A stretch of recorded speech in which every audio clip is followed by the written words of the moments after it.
बारिश हो रही है और हम जा रहे हैं हरिद्वार जाने के लिए। फिर करेंगे नाइट कैंपिंग। बहुत जबरदस्त बारिश है यहाँ पे, खतरनाक वाली बारिश। कैमरा भी काम नहीं कर पा रहा है अच्छी तरीके से। ये अपनी बाइक है, बारिश से बचने के लिए। बारिश पड़ रही है हरिद्वार के अंदर अभी।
तो घने घोर जंगल में हम आ चुके हैं अभी।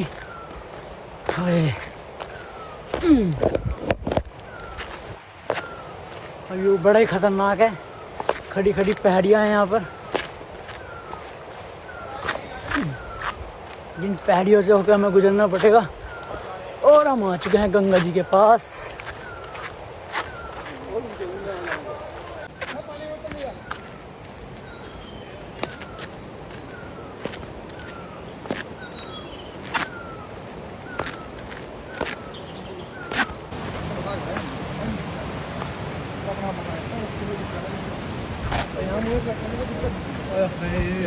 अपनी लोकेशन पे पहुंच चुके हैं। अब यहीं पे होगी ग्रुप कैंपिंग।